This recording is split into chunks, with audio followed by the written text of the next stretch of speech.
यहां पर कुछ ऐसा नैरेटिव रखा गया, कम से कम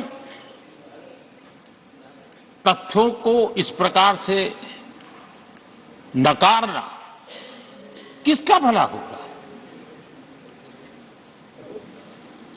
आप ऐसा करके अपनी क्रेडिबिलिटी भी खो रहे हैं, अपनी प्रतिष्ठा भी खो रहे हैं।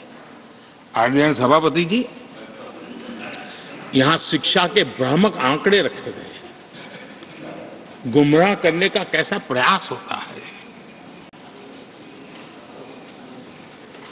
पिछले 10 वर्ष में SC ST स्टूडेंट्स के लिए जो स्कॉलरशिप दी जाती है, 10 साल में उसकी वृद्धि हुई है।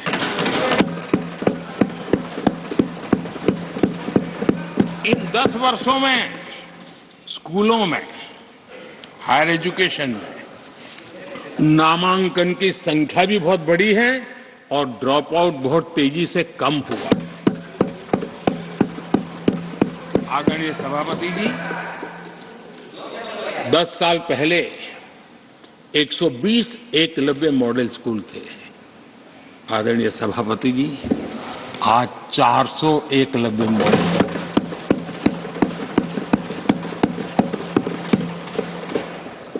आप इन चीजों को क्यों नकारते हैं, क्यों ऐसा करते हैं, मुझे समझ नहीं आता। सभापति जी, पहले एक सेंट्रल ट्राइबल यूनिवर्सिटी थी, आज 2 सेंट्रल ट्राइबल यूनिवर्सिटीज हैं।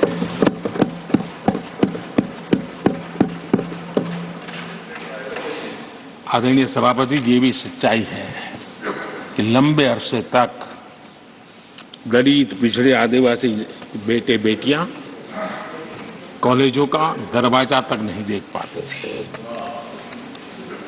मुझे याद है, मैं गुजरात में जब सीएम बना तो मेरे लिए चौंकाने वाला एनालिसिस मेरे सामने आया।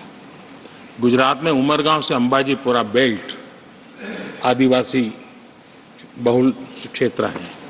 हमारे दिग्विजय जी के एक दामाद भी उसी इलाके में है। उस पूरे इलाके में साइंस स्ट्रीम की एक भी स्कूल नहीं थी।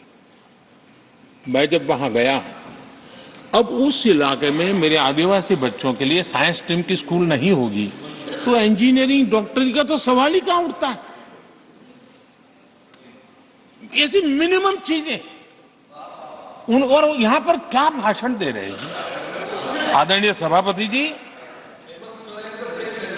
और मैं बताना चाहता हूं, सदन को गर्व होगा, संतोष, आप उस सदन में बैठे हैं, वहां एक ऐसी सरकार आपके साथ बात कर रही है कि ऐसी सरकार नेतृत्व कर रही है जहां कितना बड़ा परिवर्तन आया। आप उस समाज का विश्वास बढ़ाइए, उनका हौसला बुलंद कीजिए, वो देश की मुख्य धारा में तेजी से आगे बढ़े, उसके लिए हम प्रयास करें, सामूहिक प्रयास करें।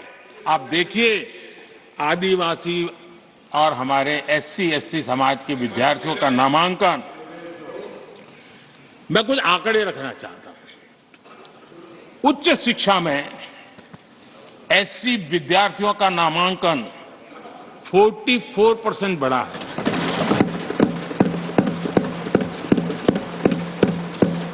उच्च शिक्षा में ST विद्यार्थियों का नामांकन 65% बढ़ा है। हायर एजुकेशन में OBC समाज के विद्यार्थियों का नामांकन में 45% बढ़ोतरी।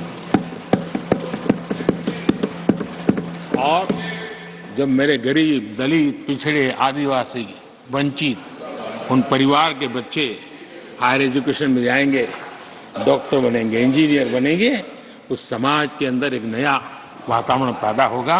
और उस दिशा में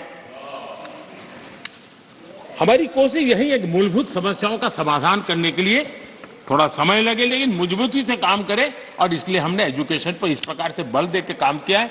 कृपा करके, जानकारियों का अभाव है तो कहीं हम जानकारियां दे देंगे, लेकिन ऐसे नैरेटिव मत बनाइए ताकि आपकी प्रतिष्ठा भी कम हो, आपके शब्द की ताकत खत्म हो जाए। आप पर दया आ जाती है कभी कभी।